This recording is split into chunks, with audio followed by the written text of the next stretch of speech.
Okay, just before I get started, I've just uploaded a new track. It's a glitch up one, the one I was talking about in the previous video where I made it in like 2 days. Give that shit a like and a share if you like it. Yeah, I want to get some exposure for that track, so do that for me, please. Now today we're going to be talking about layering your chords but with bass, so not sub bass, let's not get that confused, just bass to make them sound thick and full in the drop or your mix. I hear it a lot of the time, they're not really layered, but it's up to preference, you don't have to, but it's a very simple thing you can do. And let's just take a listen to how these sound. This might be loud as hell, so I'm sorry, but I just made a 3-stack layer, some chords here. I'll delete that so it's not confusing. And we are in the key of a F major pentatonic, if anyone's wondering, a pentatonic, yeah. So, alright, here's what we have.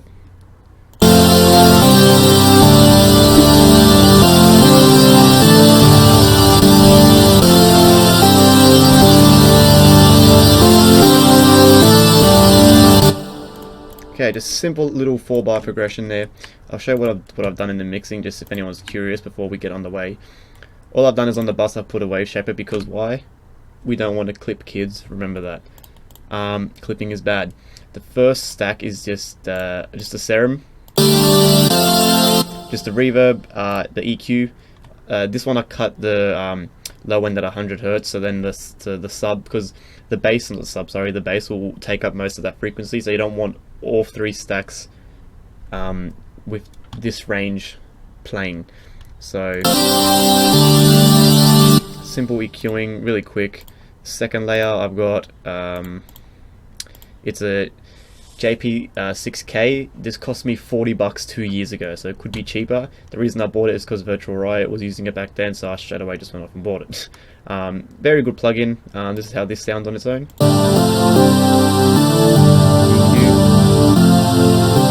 Same thing, pretty much similar EQ, cut again at around 100 Hz. Now, but for the third layer, I just have a random Nexus preset. I don't even know what it is, but this is how that sounds. But this time I didn't cut at 100 Hz. Remember what I said in my previous mixing tip video, you don't want to do that to everything, because that's how you get a very, very, very empty mix. Even if you layer the sub bass or a bass in with it, it's going to sound really disgustingly empty. So remember, don't EQ that, don't EQ, don't high part, don't do this to everything, it's not needed. But I did compress, I think, the mid-range, yep,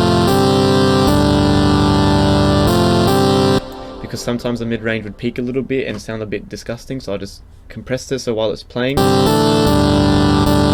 just have a little bit of compression just on the mid-range. So yeah, now, how to get the nice layer to make this sound really full. So, I mean, you could just leave it like this in a drop, but it would sound empty. So what I like to do all the time is very simply, we can do this in a serum. Actually, do I have a plugin that everybody has? Yes, I do. I'll just use a Harmer, because this is very, very, very simple. So we'll call this bass layer, put this into the mixer, 24, route it in. Now you want to mix this nicely, but that's a different story, that'll be while you're mixing. So probably around maybe just below the third layer, just maybe even at the same level or even above it, to be honest. Honestly, I like to just simply keep a saw wave nice and easy, because it's nice and gritty. You could add a couple of voices, maybe just one. Oh, no, I can only go 2, so 2.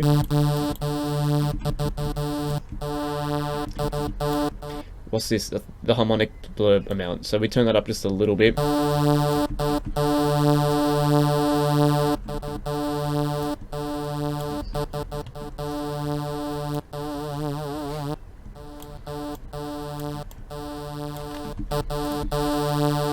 Now, a lot of the time I'll keep the bass in mono, because it's very low end. You tend to keep the low end in mono, but this stuff you can, you know, pan left and right to spread it out. And on the third one I like to put a stereo shaper, just so I can keep it centered but it still brings it out into the stereo field a little bit.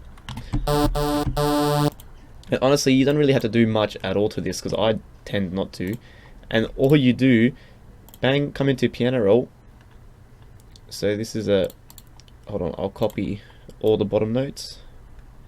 Bang, bang, bang, copy, come into here.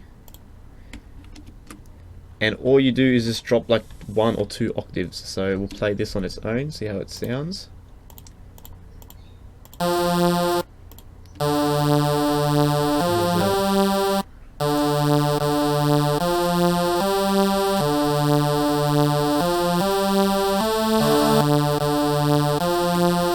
Okay, that's way too high. So hold control and click down on your keypad, down arrow.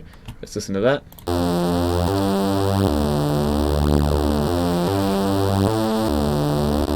Okay, that sounds nice. We'll go down 1 more. That's what you want. Okay, now for the EQ. Open up the EQ. Just note you can use this. You can use your Fruity EQ too, but this is a free plugin. I did a review on it, so I really suggest you get this. But yeah, if you don't have the Nova EQ2, just use the Fruity EQ2 and just copy these settings, please. So you want to low pass that. Get rid of that high ticky ring. Get rid of that. So it's virtually gone. Then you can boost this.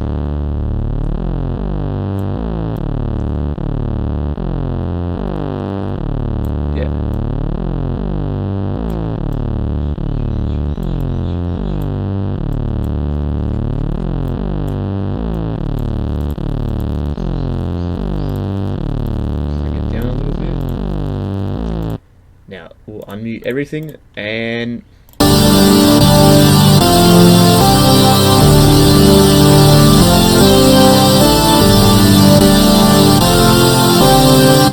so can we hear the problem right there? We have a lot of low end stuff fighting together there, and I think it's because of this third layer.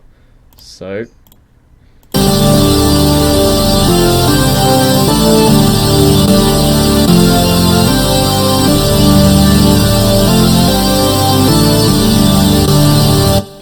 there you go, nice and full. So we'll open up the EQ2 just in the master, have a look at the spectrum.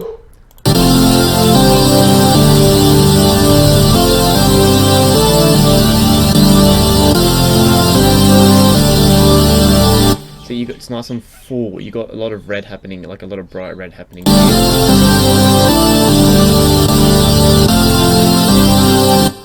And there you go, very big, lush, full chords. So yeah, guys, there you have it. And I hope you guys enjoyed the video. Yes, I had to layer your chords. Let me just finish something here because I want to make this for the start of the video. Yeah, I'll get rid of these. Okay, cool. So we'll go from this, and we'll hear the difference. So this is the one that has the layered. Let me just rename that.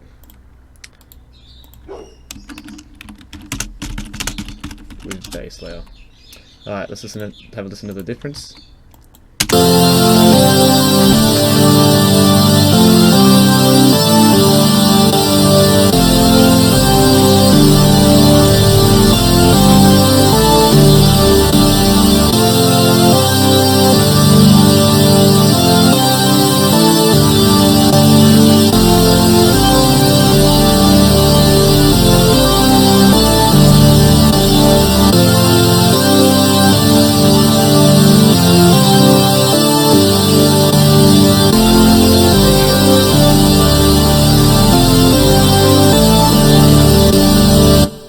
You can hear the difference there. It's nice and full now with the bass layer, so it doesn't sound so empty in your mix. Yeah, so you could do that with anything, any saw wave really. That's just one of the ways you can do it. That's my preferred way. It's nice and quick to help me get the ball rolling. So yeah, so I'll see you guys tomorrow, honestly. So peace out.